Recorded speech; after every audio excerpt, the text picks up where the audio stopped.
अपने हर दुख दर्द का जिम्मेदार उसे ठहराया, पर वो करुणा में हर दर्द में अक्सर साथ उसी को पाया। जी हाँ, इसी चैनल मैसेज के साथ स्वागत करती हूँ आपके अपने चैनल डिवाइन मैसेंजर पर। तो यही सच्चाई है इस मानव जीवन की। जब हम अपने जीवन में विकट परिस्थितियों से गुजर रहे होते हैं तो यकीनन हमारा जो सब्र का बांध है कई बार बिल्कुल टूटने के कगार पर आ जाता है। और उस समय क्योंकि ये मनुष्य का स्वभाव है कि वो सेल्फ एनालिसिस करने की बजाय, जैसा कि रामायण की चौपाई में लिखा हुआ है, काल को, कर्म को, ईश्वर को मिथ्या ही दोष मढ़ता रहता है।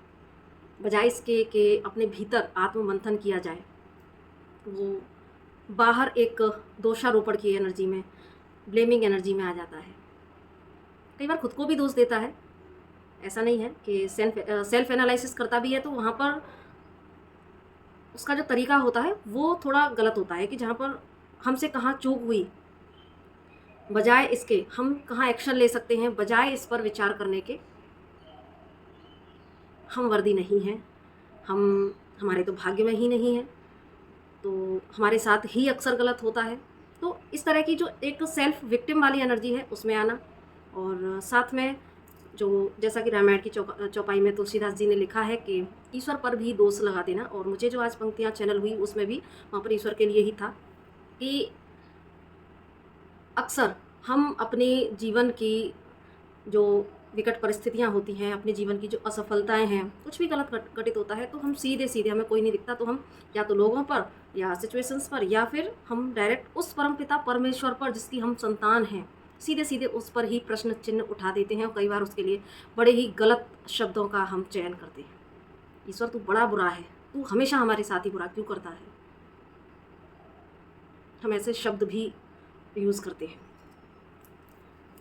और वैसे भी मनुष्य अपने प्योरेस्ट फॉर्म में, मनुष्य जब अपने प्योरेस्ट फॉर्म में होता है तो उससे बड़ा कोई सच्चा सेवक नहीं है, उससे बड़ा कोई एक कह सकते हैं कि उससे बड़ा कोई संत नहीं है अपने प्योरेस्ट फॉर्म में। जो कि जब एक व्यक्ति अपने अगर प्योरेस्ट फॉर्म में है तो वो ईश्वर के ही उन गुणों का प्रतिनिधित्व कर रहा होता है और ईश्वर से मिली हुई गाइडेंस के अकॉर्डिंग ही वो चलता है। या यकीन माने कि जब एक व्यक्ति अपनी प्योरेस्ट फॉर्म में है तो वो ईश्वर का ही एक प्रतिरूप बन जाता है। ईश्वर के जो दैवीय गुण हैं वो उसमें से छलक उठते हैं।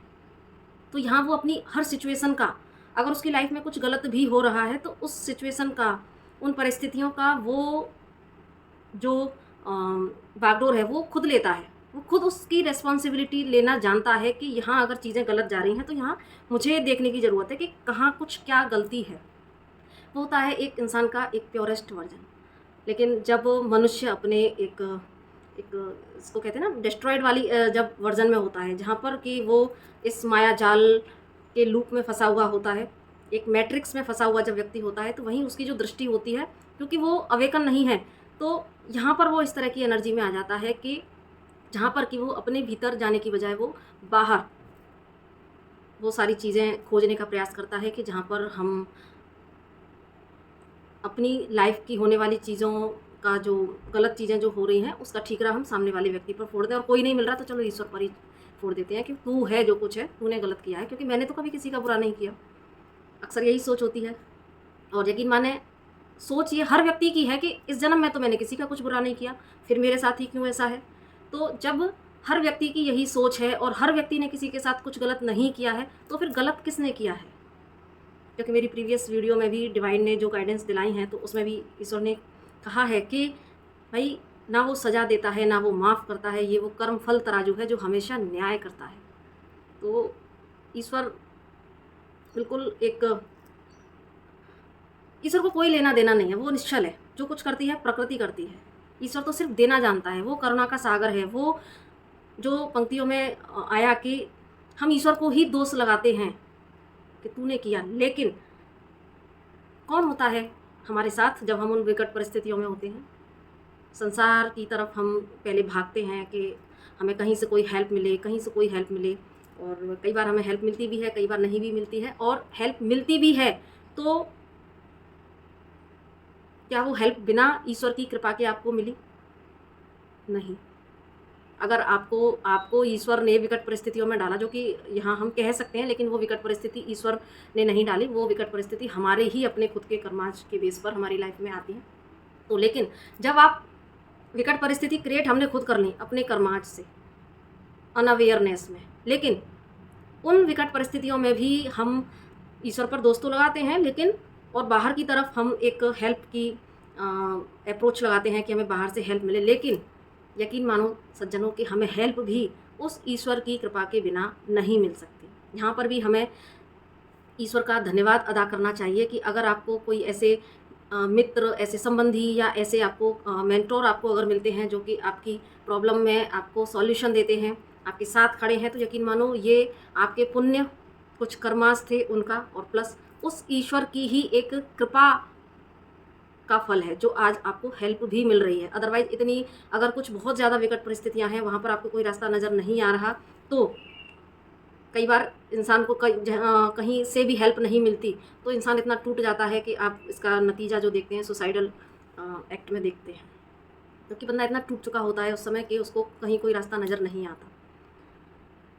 तो क्यों? क्योंकि वहाँ उस समय उनका फेथ ईश्वर पर से बिल्कुल डगमगा चुका होता है, जबकि ईश्वर ही एकमात्र आशा की किरण है। जब आप विकट परिस्थितियों में घिरे होते हैं, हम ईश्वर को भले ही कितना भी भला बुरा कह लें, लेकिन वो आपको भीतर से पुकार रहा होता है कि तू एक बार मेरा नाम तो ले, एक बार मुझे आवाज़ तो लगा, देख मैं कहीं ना कहीं से किसी ना किसी फॉर्म में तेरे लिए हेल्प प्रोवाइड कराऊंगा, तू मुझसे बोल तो सही, तू मुझे समर्पण तो कर।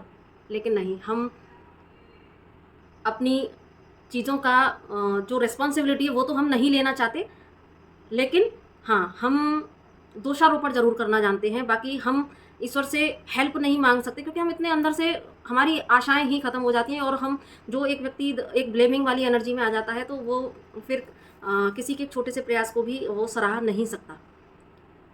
लेकिन जब आप टूट जाते हैं, तो अगर फिर भी आप खड़े हैं, तो आप ऐसे ही नहीं खड़े हैं। कहीं ना कहीं वो शक्ति जो आपके भीतर है, क्योंकि ईश्वर कहीं बाहर नहीं है, हम सभी जानते हैं ईश्वर कहीं बाहर नहीं है, हम बाहर खोजते हैं उसको। ईश्वर बाहर सांकेतिक रूप में आपको संकेत देता है कि देख, मैं इन माध्यमों से तुझे मिल सकता हूँ। ऐसा ही जो बाहर है वो तेरे भीतर भी है। तेरा जो शरीर है जीता जागता, वो खुद एक ईश्वर का मंदिर है, और उस मंदिर में मैं साक्षात बैठा हूँ। तू बाहर मत भटक, तू मुझसे एक बार कनेक्ट हो। वो हमें समय समय पर गाइडेंस देता है, तो लेकिन हम उसको दरकिनार करते हैं। हम उस भीतर अपने बैठे उस ईश्वर से कनेक्ट नहीं होते, बजाय जबकि अगर वो ईश्वर हमारे भीतर ना हो, ये श्वासों में जो वो ईश्वर रमण कर रहा है, वो ईश्वर अगर जिस दिन वो ईश्वर यहाँ से निकल जाएगा, वो सांसें यहाँ से निकल जाएंगी, समझ लो आपका अस्तित्व ही खत्म हो जाएगा।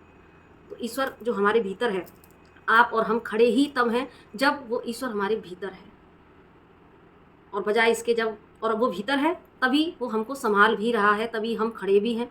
तो ईश्वर की करुणा का क्या ही कहा जाए कि अपने ही पुत्र पुत्रियों से जो हम उनकी संतानें हैं, उनसे कितना भला बुरा ईश्वर नहीं सुनता, जबकि वो हमें भीतर से संभाल रहा होता है। हमारे लिए उसने कितने सारे एंजल्स, कितने देवदूत हमारे लिए लगा रखे हैं, हमारे गार्डियन एंजल्स, वो हमें जन्म के साथ ही देता है।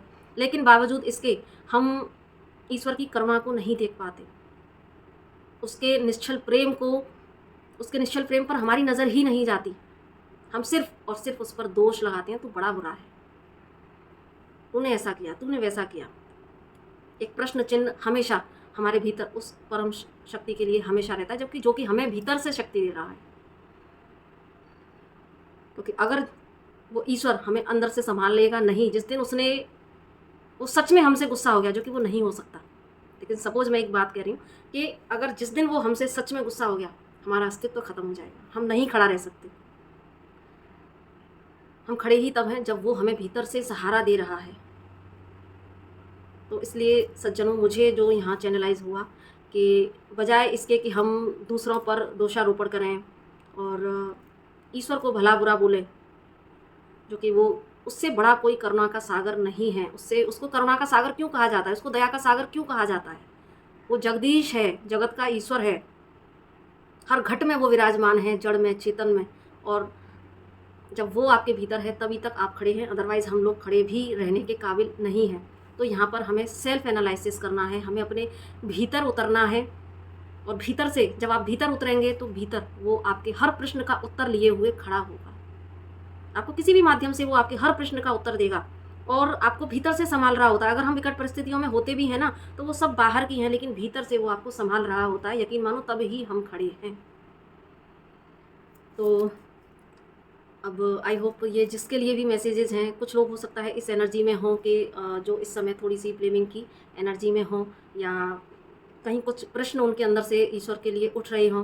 तो यहाँ पर मैं अभी मेडिटेशन में थी तो मुझे ये लाइन पॉपअप हुई, और क्योंकि अभी मेरी तबीयत भी थोड़ी सी गड़बड़ है 2-3 दिन से, तो मेरी कोई वैसे वीडियो भी नहीं आई थी। तो अब जिसके लिए भी होगी तो प्लीज़ आप लोग इसको लीजिएगा। और अब क्योंकि इस वीडियो में जो भी शब्द हैं या जो भी चैनलाइज वीडियोस होती हैं उनमें जो भी शब्द होते हैं वो डायरेक्ट डिवाइन के प्रोजेक्शन होते हैं। तो यहाँ पर फिर भी अगर किसी को हर्ट होता है क्योंकि वो कुछ कटु शब्द हो जाते हैं, तो लेकिन वो इस समय मैं यहाँ पर मैं नहीं हूँ, और मैं अपना पूरा मैं मिटाकर अपनी सारी जो वाणी हैं, जो शब्द हैं, उनको डिवाइन को सरेंडर करके बोलती हूँ। तो इसीलिए बस गाइडेंस को रिसीव कीजिएगा। अगर कुछ शब्द आपको हर्ट किए हों तो उनके लिए आप, जो मेरे शब्द हैं उनके लिए मुझे क्षमा कीजिएगा। अगर आपको डिवाइन के शब्द महसूस होते हों तो उनको आप अप्रिशिएट कीजिएगा, डिवाइन को धन्यवाद कीजिएगा कि आपको सही समय पर सही गाइडेंस मिल रही है। तो थैंक यू सो मच आप सभी का, और thank you so much divine का, जिन्होंने मुझे as a tool, as a divine messenger चुना। Thank you so much.